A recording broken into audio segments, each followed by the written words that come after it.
про ще один збитий російський літак, якраз бомбардувальник Су-34, збитий російський, повідомив сьогодні зранку командувач повітряними силами Збройних сил України, генерал-лейтенант Микола Олещук.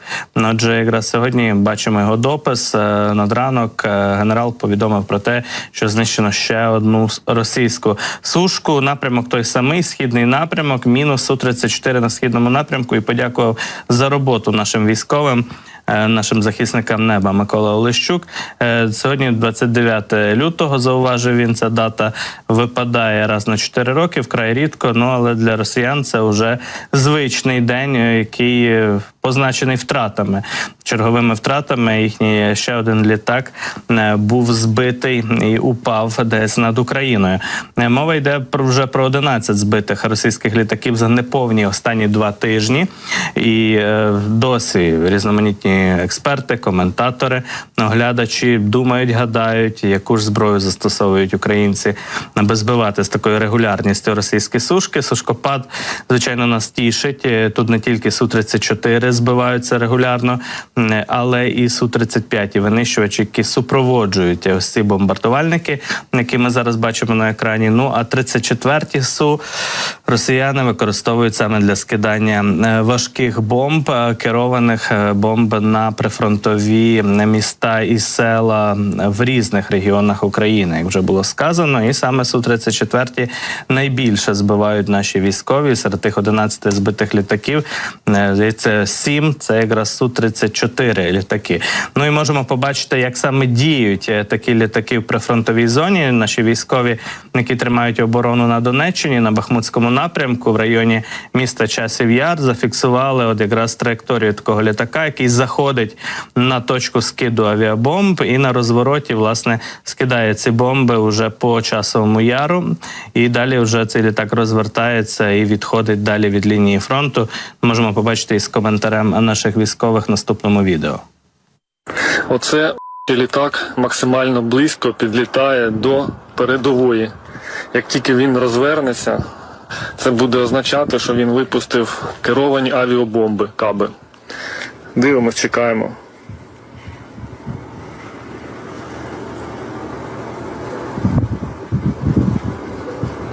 По-моєму, пішов на розворот. Так, все, він розвернувся, це означає, в цей момент він випустив керовані авіабомби.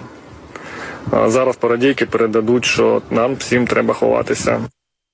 Отже, бачимо, хоча літак видимий цілком і навіть спостерігається його траєкторія, але це відстань від, власне, звідки знімають наші військові цей повітряний об'єкт. Це все одно десятки кілометрів, 1,5-2 десятки кілометрів. І звичайного ПЗРК, скажімо так, переносного зенітно-ракетного комплексу, цей літак не дістати, не збити. Тож наші військові застосовують, очевидно, інші потужніші системи для збиття таких сушок 34-х.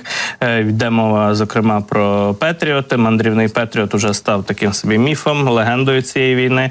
І хто його знає, ймовірно, якраз для таких ракетних засідок, аби збивати російські літаки, саме Петріоти і використовуються. І також можливі поєднання різних систем. Знаємо, що є такий собі проект Франкенсем, коли поєднуються і елементи радянських ще установок, і також західних, для того, аби ефективно захищати українське небо. Це якраз кадри того, як каби падали на Часів Яр вчора і позавчора. Росіяни якраз застосовують такі бомби для того, аби нищити забудову, міську забудову. І бачимо, що і по невеликих селах і селищах теж ці бомби регулярно прилітають. От у цьому випадку Часів Яр є такою ціллю росіян. Там вони на Бахмутському напрямку намагаються розгортати наступальну операцію у бік цього міста. І от крайні східні райони Часового Яру дуже вже страждають від падіння і розривів таких коригованих авіабомб російських. Тим часом російське Міноборони знову заявило про безпілотники над прикордонними областями, які межують з Україною. Якщо напередодні це була Білгородщина, ще раніше Брянська область, то цієї ночі настала черга Курської області. І бачимо типове для російського Міноборони повідомлення про те, що присічена попитка, і знову ж таки український безпілотний літальний апарат самольотного типу, був знищений на території Курської області. Пишуть вони про один дрон.